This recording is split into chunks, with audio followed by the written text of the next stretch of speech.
It's funny. When we talk about travel, there's this one destination that feels almost inevitable. Like, if you're a human being on planet Earth with a passport, you have probably thought about going there. Or you've already been and you're dying to go back. Exactly. It is the most visited country in the world, year after year. And yet, it's arguably one of the most misunderstood. That's it. We are talking about France. Yeah. But today, on the Audio Travel Guide, we aren't just going to list the top 10 Instagram spots in Paris. Our mission is to move past the postcard cliches of baguettes and berets and really understand the engine underneath. Right. We want to understand why the food tastes the way it does, why the trains run the way they do, and why a single word, just one word, can determine whether you have the trip of a lifetime. Or a miserable week of being ignored by waiters. Precisely. So let's start with the map. I think for a lot of people, France is just this blob on the edge of Europe. But the French actually call their country Le Cargon. The hexagon. And it really is pretty much six-sided. But what's fascinating isn't the shape. It's what's inside it. France is basically a geographic greatest hits album of Europe. It's incredibly contained, but wildly diverse. It's so varied, right? Yeah. I mean, the difference between the North and the South is almost like looking at two different continents. It is. And that's crucial for any traveler to grasp.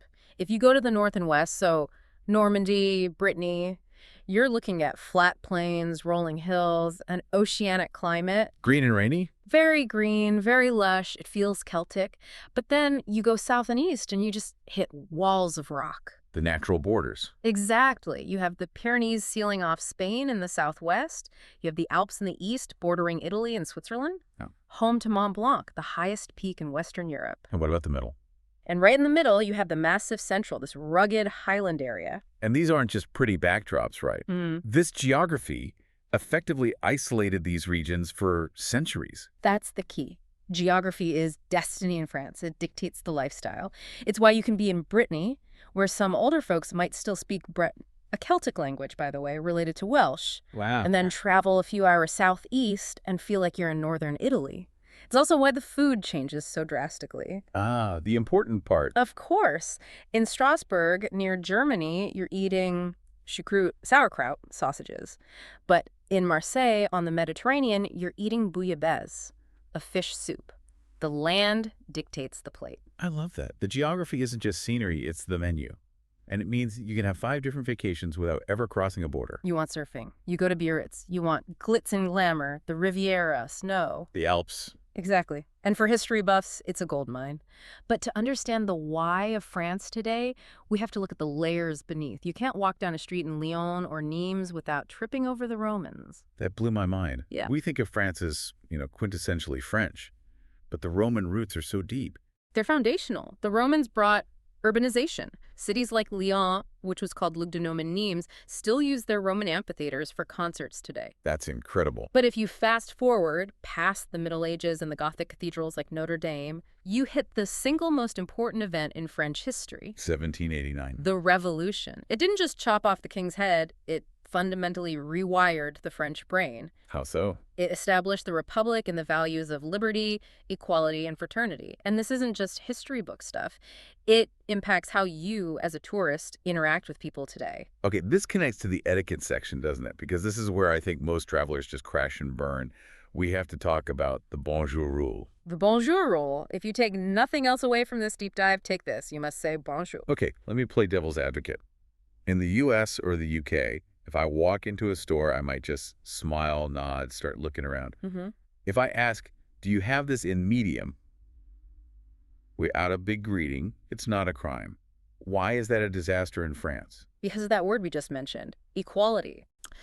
In many Anglo cultures, the service dynamic is the customer is king. I have money, you want money, so I'm sort of above you in this interaction. In France, because of the Republic, you are equals. 2 citizens interacting. So saying bonjour is like the handshake, the opening of the contract. It is the social contract. When you enter a shop and say bonjour, you are acknowledging the humanity of the person there. You're saying, I see you. You are a person, not a vending machine. If you don't. If you walk in and just bark a question, you have broken that contract. You have treated them like a servant. And the French response to that is to just shut down.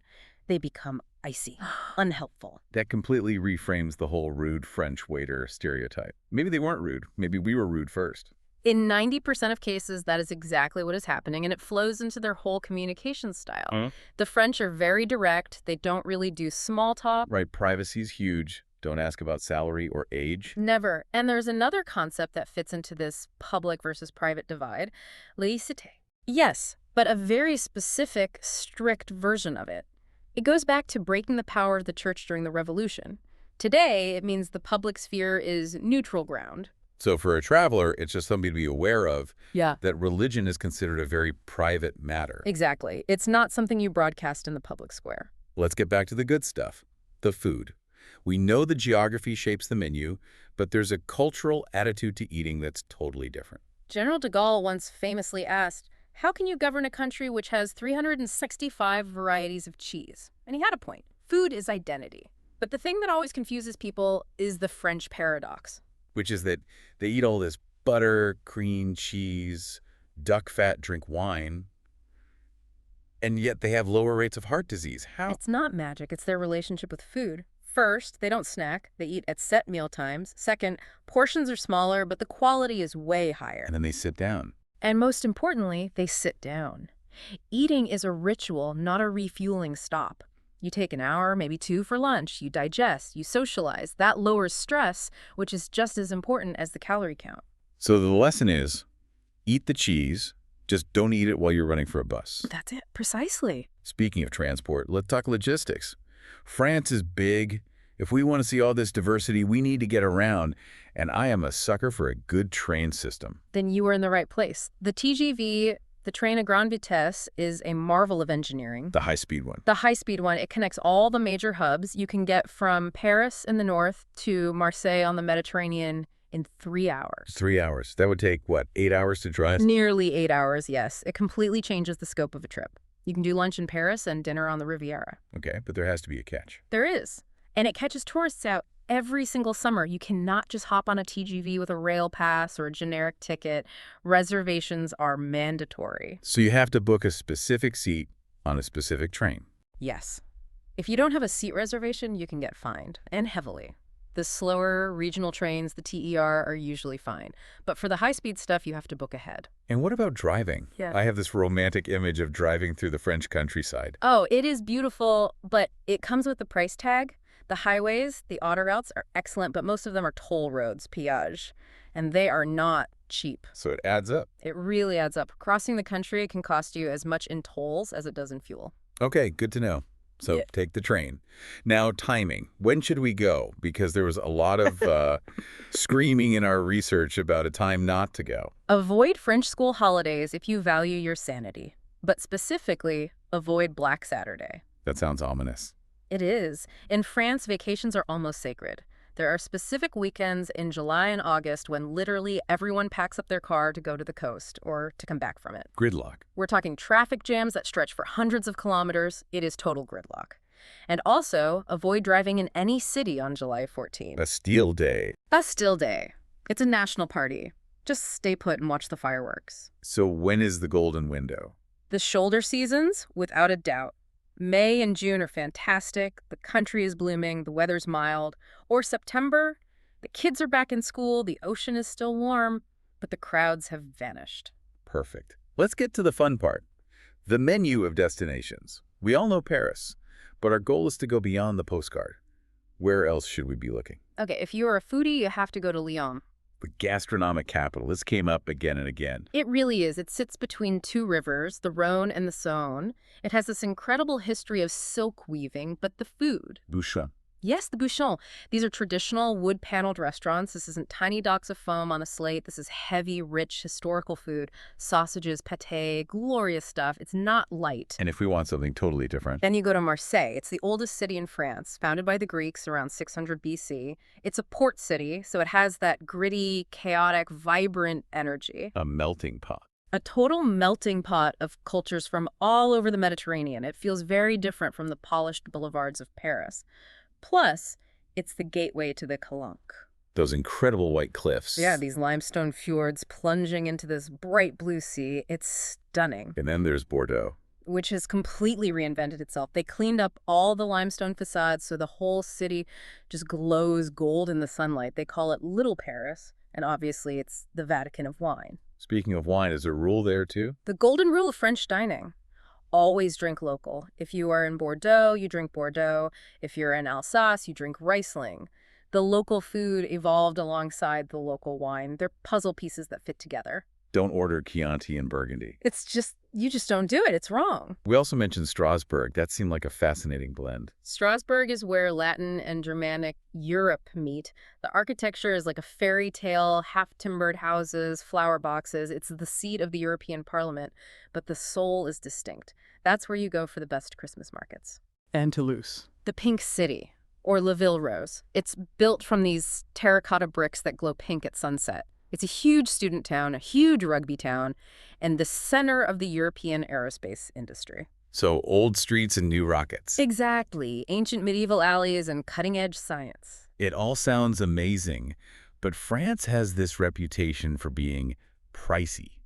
How do we do this without going bankrupt? You have to be smart about how you eat. We talked about the importance of lunch, and that's also the best financial tip. Look for the menu de midi. The set lunch menu. Yes, almost every restaurant, even the fancy ones, will offer a set menu at lunchtime, a starter, main, and dessert for a fixed price. And it's often half, sometimes even a third, of the price of the dinner menu. For the same food. For the exact same quality of food. It's a pro tip.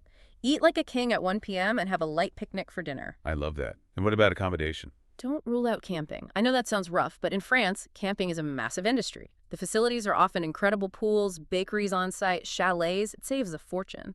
Or you can rent a gîte. A holiday cottage. Right. A little stone house for a week in the countryside. It's surprisingly affordable and lets you live like a local. So we've covered the geography, the history, the etiquette, the travel. When you step back and look at all this, what's the big takeaway for someone booking that ticket? The takeaway is to embrace the diversity. Do not treat France as one single place. A trip to Brittany is a completely different experience from a trip to the Riviera. The accents are different, the food is different, the pace is different. It's a country that rewards curiosity. It really does. Don't just tick off the Eiffel Tower and leave. And for me, the lesson is about slowing down. We talked about the French paradox in food, but I think it applies to travel style too. Yeah. The best moments aren't always inside the museums. No. They're sitting at a cafe terrace with your chair facing the street. Because notice, all the chairs face out, not in, and just watching the world go by. That is the joie de vivre. It's not just happiness, it's the joy of existing in the moment. Taking the time to really enjoy the coffee, the view, the conversation. So learn a little history, book your TGV seat, say bonjour, and take your time. That's the recipe. Well, you can combine this guide with our specific city episodes if you want to drill down into Paris or Lyon. But this should definitely get you started. This has been the Audio Travel Guide.